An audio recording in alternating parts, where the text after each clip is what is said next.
Welcome back to Jail Psychologist. Today we're going to talk about the competence crisis. I'll explain what the competence crisis is, why it's a problem for state and county governments, and finally, why all the national organizations and task forces trying to address the competence crisis are, and I say this respectfully, wrong. Now, I want to preface this by saying that there are a lot of very smart and compassionate people working on this problem who care just as much about our brothers and sisters struggling with mental illness as I do. And just because I disagree with them about how to solve the competence crisis does not mean that I don't respect them or that I'm not willing to work with them. So let's start by explaining what competence is for our purposes and why we have a competence crisis on our hands. In the criminal justice system, everyone has a right to a fair trial. This includes your right to understand the charges against you and to aid in your defense. If you cannot understand what you are being charged with, or you are, for whatever reason, incapable of aiding your attorneys in your defense, then you are considered incompetent. You technically can be incompetent to do a number of things, such as to take a plea or to waive your rights, but for our purposes, we're talking about defendants who are deemed incompetent to stand trial. An example of someone who's incompetent to stand trial might be someone who is psychotic and thinks his attorney is involved in a conspiracy with the president, or someone with an intellectual disability who can't speak in complete sentences. So when someone is found incompetent to stand trial by the court, everything basically stops until the issue of competence is resolved. Now, how do you know if someone is incompetent? Basically what happens is that when one party in the case suggests that the defendant might not be competent, the judge will order 2 independent competence evaluations by mental health experts. This is usually a psychologist, but can also be a psychiatrist or a master's level provider, depending on the charges in the case and the state in which the trial is being held. These 2 clinicians will meet with the defendant, conduct their assessment, and file a report with the court opining about whether the individual is or is not competent to stand trial. As long as these 2 clinicians agree, the judge will confirm the finding. If they disagree, the judge will order a 3rd competence evaluation as a sort of tiebreaker. Now, this is all boilerplate stuff, but for the sake of completeness, it's worth mentioning that the final decision about whether or not a defendant is competent is a legal decision and therefore up to the judge. But in my experience, a judge has never overruled the findings of the assigned clinicians. So if the defendant is found competent, the case proceeds as usual. However, if the defendant is found incompetent, then the court has to issue an order for competence restoration.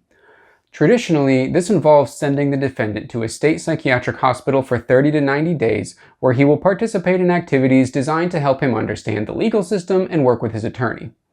Competence restoration may, and in my experience almost always does, also include the administration of psychotropic medications. If the defendant refuses, these medications will be administered involuntarily. If the state hospital can restore competence, the bar for which is not very high by the way, then the individual will then return to jail and his trial will resume. In the event that the hospital cannot restore competence, the individual will remain at the hospital and they will continue to work toward this goal. I've seen some patients spend years at state hospitals and then return to the jail to finish their trial, and I have seen someone go to the state hospital for 9 years and counting. However, in my experience, most state hospital stays for competence restoration are about 3 or 4 months. Okay, so that's competence and competence restoration in a nutshell. So why is it problematic for defendants to be found incompetent to stand trial and to require competence restoration? Well, if it only happened once in a while, it wouldn't be a problem. The issue is that it's happening much more frequently over the past 10 years or so. We'll come back to the crisis part, but for now, let me tell you why incompetence itself is a problem. Like pretty much everything else I talk about on this channel, this is a problem of money and incentives. What does this mean when it comes to competence? Well, it costs anywhere from $50 to $300 a day to keep someone in jail, depending on the jail we're talking about. Let's just call it $100 to keep the math simple. It costs between $1,000 and $2,000 per day to keep someone in a state psychiatric hospital. Let's again just call it $1,000 per day for simplicity. When a person is found incompetent, they spend an additional time, usually about 30 days in jail, at $100 per day, billed to the county or the municipal jail while they're waiting for a hospital bed. Then, when they go to the hospital, they're usually there for about 3 months at $1,000 a day. So based on this, you're looking at a cost of $3,000 to the county and $90,000 to the state every time someone is found incompetent to stand trial. So, if you had, say, 500 people per year in your state who were found incompetent to stand trial, the cost of incompetence findings would be $1.5 million annually, spread throughout the various county and municipal jails, and $45 million annually for the state. This is quite expensive by itself. But we're not here to talk just about competence, but about the competence crisis. The rate at which people are being found incompetent to stand trial has been increasing nationwide, and dramatically in some states. For instance, just in my state, the rate of incompetence findings has increased by 477% between 2013 and 2025. This means that if the state had been paying $45 million a year for state psychiatric hospital services in 2013, they would need about $260 million in 2025 to provide the same level of services. So you can see why the state is extremely concerned about this ballooning cost. But as it turns out, things are actually a little bit worse than this because the states have generally not been keeping up with this rising level of need. In my state, while the number of people found incompetent increased by 477%, and I can't find specific numbers of beds for 2013 or 2025, but according to the Treatment Advocacy Center, my state actually lost beds between 2016 and 2023. So, as the problem has gotten worse and we need more resources, we are actually losing resources.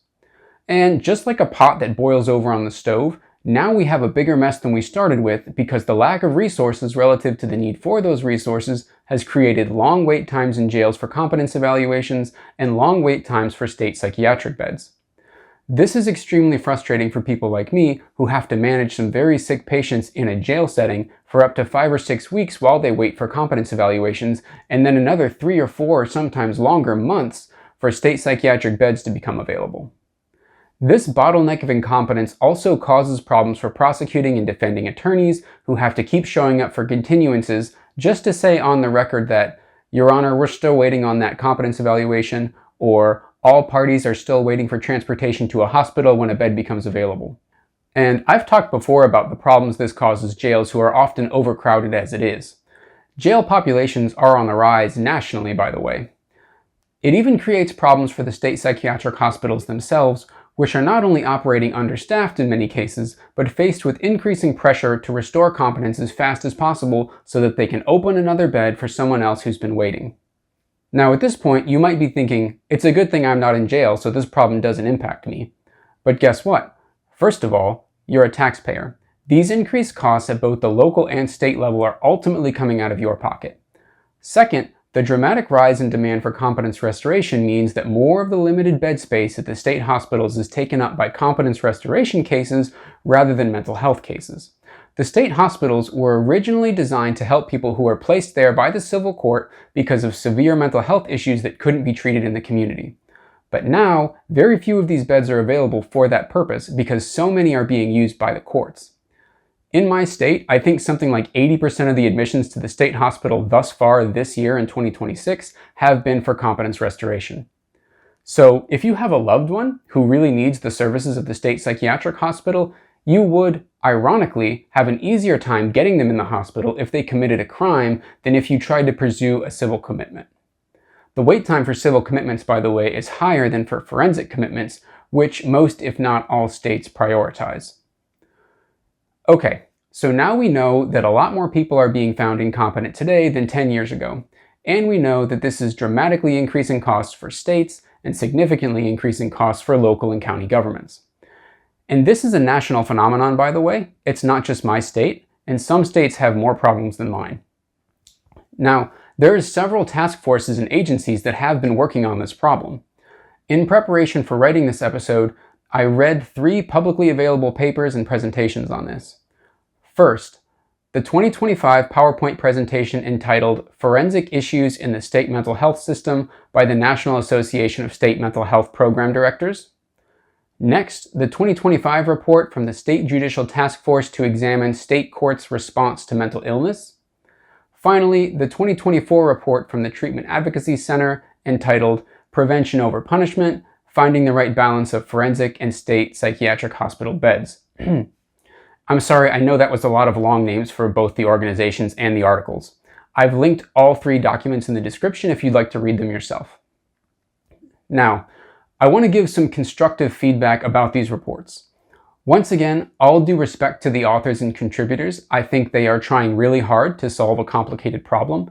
But that said, respectfully, I think all of these reports come to the wrong conclusions. Now, they are extremely well written and the descriptive statistics are phenomenal.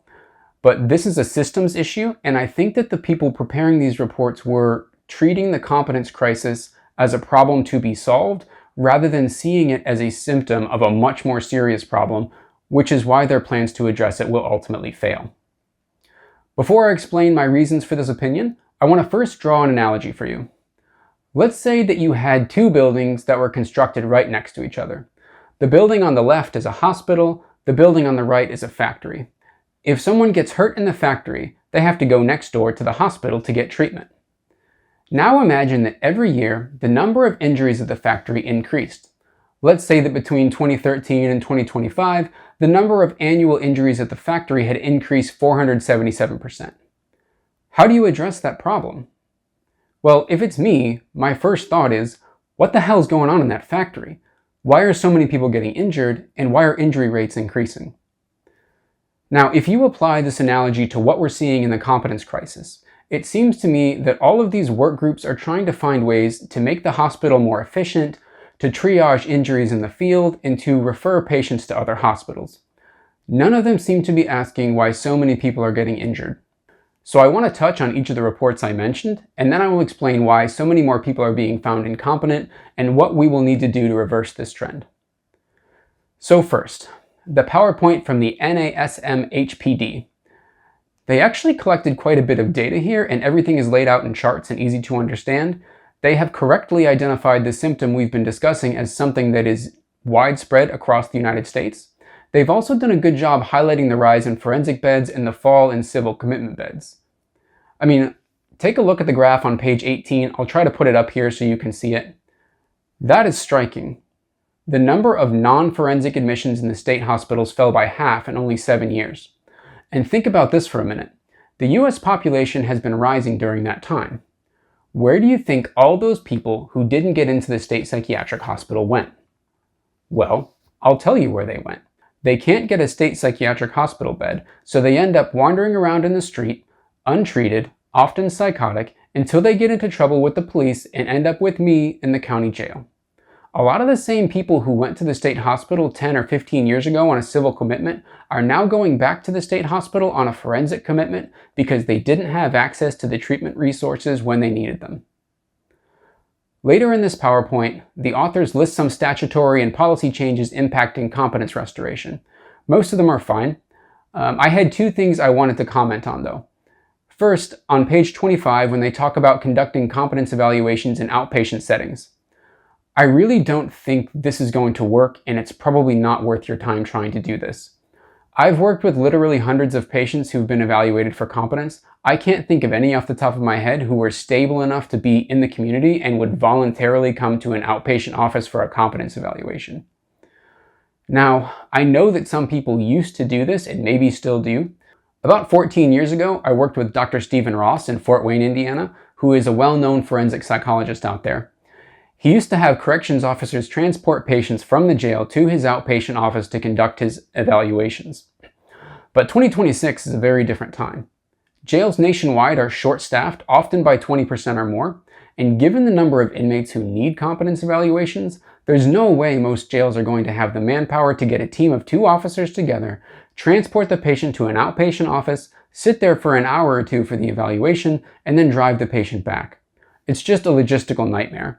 If a clinician wants to do a competence evaluation in my jail, they can either physically come to the jail or we can set them up on Zoom. I suspect most modern jails have a similar policy.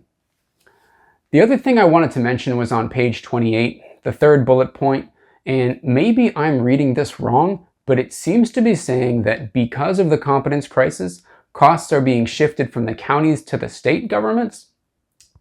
If this is what they're saying, then I disagree with this. In fact, I would argue that it's the opposite.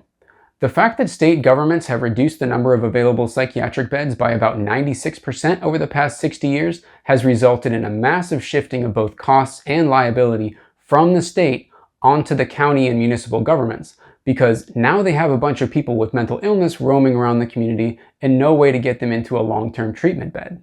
These people end up in the local jails, treated by my team, who, I have to remind you, is not allowed to bill Medicaid for services and has to pay for our medications at monopoly retail prices.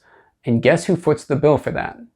County and municipal governments, as well as ordinary citizens and business owners who end up the victims of violence, theft, or property damage because there were no treatment options available for someone who is chronically mentally ill. So, anyway, if I misinterpreted your PowerPoint slide, I apologize. Let's move on to talking about the report from the National Judicial Task Force to examine state courts' response to mental illness. This report was well written, well organized, and fairly comprehensive. I liked the statistics and the fact that they cited all their sources so I could read them myself. It was also nice to see so many organizations working together on this. Page 19 lists a lot of organizations that I've heard about independently prior to reading this report. So overall, I liked the spirit of the report, and I don't really disagree with any of their recommendations. However, this report is almost 60 pages long, and I didn't see any mention of addressing the root causes of the competence crisis. If you think back to my analogy about the factory and the hospital, this report was focused exclusively on how to make the hospital more efficient and reduce hospital costs. It doesn't address why the injury rate at the factory is going through the roof. And to some extent, I get this. You can only control what you can control. But if we don't identify and address the cause of the problem, and instead we only try to react to it after it happened, then we're ultimately wasting our time. Imagine your roof was leaking and you had water coming in. And we're over here making plans for how to get more buckets to catch the water, and how to get more efficient mops, and how we can buy high quality towels to clean up all the spills. But you gotta fix the roof. I would like to see more discussion from the task force on how to fix the roof. After this report, it's not clear to me that they know why the roof is leaking. Okay, finally, let's touch on the report by the Treatment Advocacy Center. Now, of all the resources I reviewed, this was the one that I liked the most. And this is because they come the closest to actually identifying the problem causing the competence crisis. I actually suspect that the writers at TAC may know what the problem is, but for political reasons, they're not saying it out loud. Anyway, the report itself is phenomenal and it's worth your time to read it. A couple of things I wanted to highlight. On page 2, they give a nice overview of how many psychiatric beds the country has lost. Now, even if this was the only thing that's changed, it would be sufficient to explain why the system is clogged up.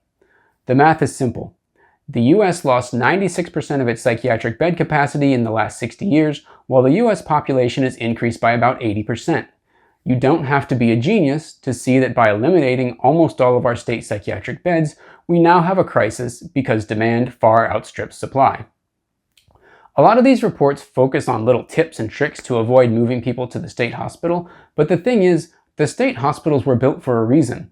It was to take care of people who cannot function independently in society, and there will always be people who fit this description.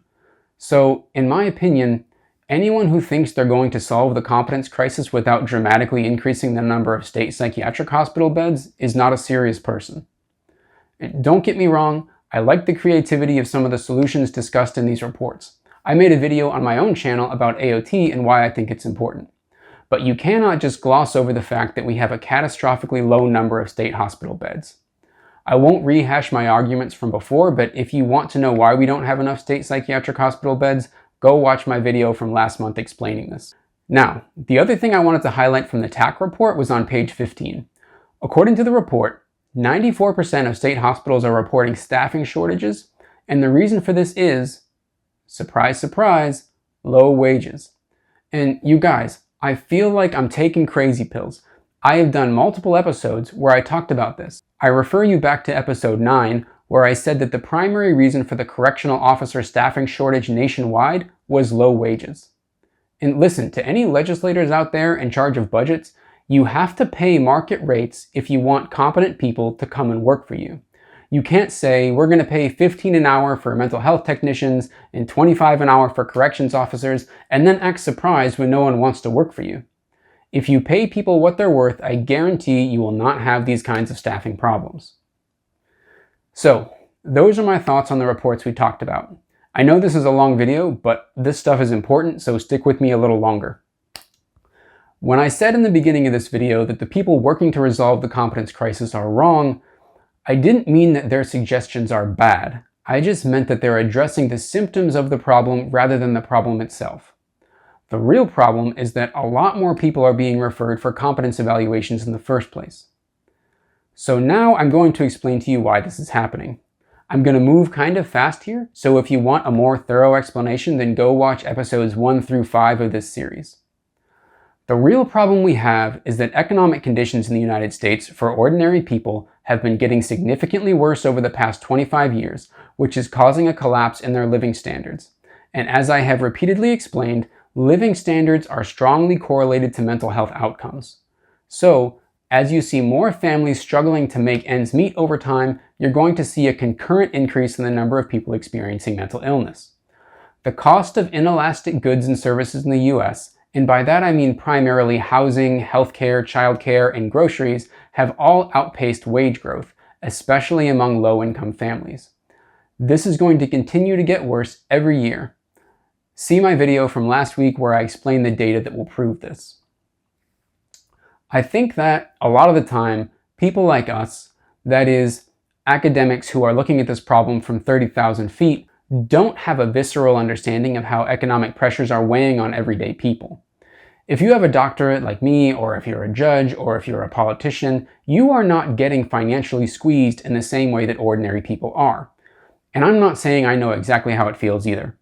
But I have 45 acutely mentally ill inmates in my special needs unit right now, and even if I could snap my fingers and cure their mental illness today, most of them would leave the jail homeless, with no job, looking at rents close to $2,000 a month for a basic apartment. I mean, how could a person not be mentally ill in that situation? So, the more financially squeezed people are, the more evictions you're going to see, the more homelessness you're going to see, the more incarceration you're going to see, the more mental illness you're going to see, and finally, the more findings of incompetence you're going to see. And thus far, the data bear me out on this. All of these things are increasing. So, what this tells us is that in order to actually solve the competence crisis, you need to solve the underlying economic problems that are causing it in the first place.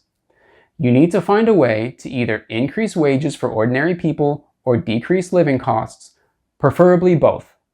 And as I have discussed previously, there's basically no way to do this without implementing a tax on wealth, enforcing antitrust legislation, and rebuilding the social safety net. And unfortunately, our government has, for the past 45 years, and especially in the past 18 months, been doing the exact opposite of all of these things. I'm going to try not to be too dramatic about this, but this is very frustrating. I'm sitting here knowing exactly what the problem is and what we need to do to solve it, but because other people don't understand it or aren't willing to actually do anything about it, I have to just sit here and watch it burn. I don't really know what to do, honestly. I started this channel to explain exactly all of these things. I thought if only people could understand what is happening, then they would get on board. Every 2 years, I watch people continue to gleefully vote themselves into poverty, ruin their children's futures, and continue to perpetuate a mental health epidemic. So I guess I'll keep making videos because I don't know what else to do. If anyone actually wants to help me fix this problem, then feel free to reach out to me and we can put our heads together. You can email me at jailpsychologist@gmail.com. But that's all the time we have for our session today. I'll see you next week.